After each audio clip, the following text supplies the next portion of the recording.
Hello, my name is Marcel and I want to talk about the Sony A7IV and its overheating issues, but it's really windy out here. I have a dead cat on my microphone, but it's still really windy. So I want to tell you right off the bat before we move to another location is that you should not get the Sony A7IV if you shoot strictly video and if you shoot 4K video for prolonged periods of time. If that's the case, then you should probably completely skip this Sony A7IV and just go with the Sony A7S3 or the Sony FX3, which has an internal fan. But let's move somewhere else, shall we?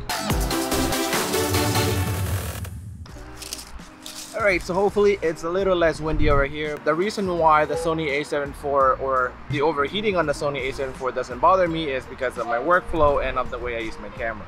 And because there are features on this camera that I like that trump the overheating. So first of all, I made a bunch of videos about addressing this issue of overheating on this camera.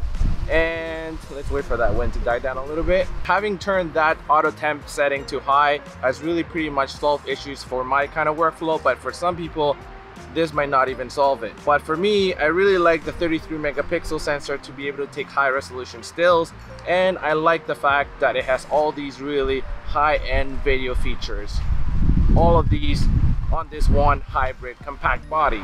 And for this reason alone, I'm okay with having a little bit of overheating as long as it doesn't affect my workflow, and in which it doesn't. So let me explain a little bit about why overheating is a problem on the Sony A7IV. So the Sony A7IV has 33 megapixels, so that is a lot of resolution. That is a lot of data to process per second of video, and because of that it generates a lot of heat and therefore causing the camera to overheat. In comparison, you never hear about overheating on the Sony A7S III or the FX3 because they both have a 12 megapixel sensor, and that is a lot less data to process and less downscaling, and therefore less or no overheating at all. So without getting too technical, on the Sony A7IV there is oversampling happening. This just means that the camera is utilizing a high resolution image sensor than the camera output image resolution. So what that means is that you have 4K taken from the entire sensor,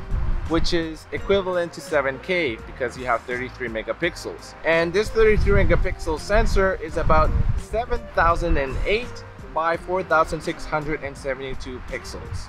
So that is a lot of data. In other words, 7K resolution. And the camera's output for video, it's only 4K. So what the camera's trying to do is gather all that information from that 7K sensor, compressing it down to 4K so that you get a high quality 4K image. And 4K video is only 3840 by 2160. So there is a lot of work happening in that camera. And if you do that continuously every single second for 24 frames a second, for example, you are putting a lot of stress on that camera, and without an internal fan, then the camera is going to overheat. That is a lot of processing power that needs to be done, and this is why also the camera has a 60 crop in 4K, so that the camera uses less of that sensor to give you that 4K 60. And this is another reason why this camera doesn't even have 4K 120 at all. The overheating on this would just be, this camera would just explode at that point. My guess is that Sony wanted to keep this camera compact in a compact body similar to the Sony A7S III, and in my opinion this camera targets hybrid shooters, so people who do both photo and video. If you want really high res photos and you want really high quality video, then this is the one to go for. But if you do a lot of video continuously, this might not be your best choice. So when we look at the Sony A7S III and the FX3, they both have a 12 megapixel sensor. So that it's about 4240 times 2832, which is just a little bit over 4K. And that is significantly less processing power required compared to the Sony A7IV's 33 megapixel sensor. There's a bee. Let's go somewhere else. So if you were, overheating on the Sony A7IV is not going to be a problem for me because I did not record weddings anymore. If I were to shoot weddings in continuous long 4K video in hot environments, then I probably won't get the Sony A7IV. But for my workflow, it doesn't bother me.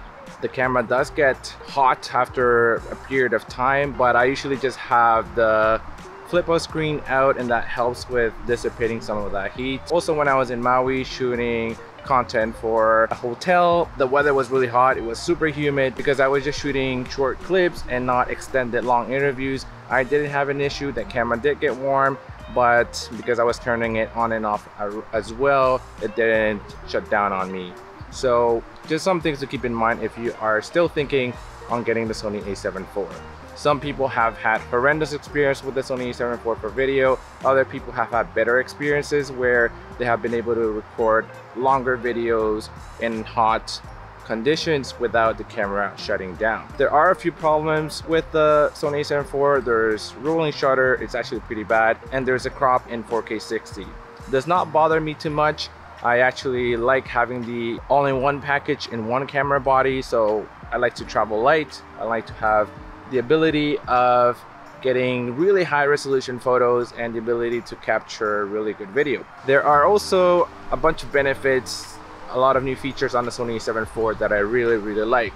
So breathing compensation, super cool. Focus map, I really like that feature. I like that there is this dedicated photo, video, and SNQ dial. That being said, how can Sony fix this problem on the Sony A7 IV? I think what Sony can do is perhaps improve the software a little bit on a future firmware update, but that can only do so much because the hardware is already there. There isn't an internal fan. Maybe they can do a slight improvement on the software so that there is less overheating. But on a future camera, perhaps the Sony A7V, keeping the same exact compact body, but being able to dissipate that heat in a more efficient manner with newer technology, whatever that may be. But for the time being, I'm super happy with the Sony A7 IV. It's been about 10 months shooting with this. I've been doing a lot of paid client projects with this camera. I've been vlogging with this. I've been traveling with this, and it's been great for the things that I do.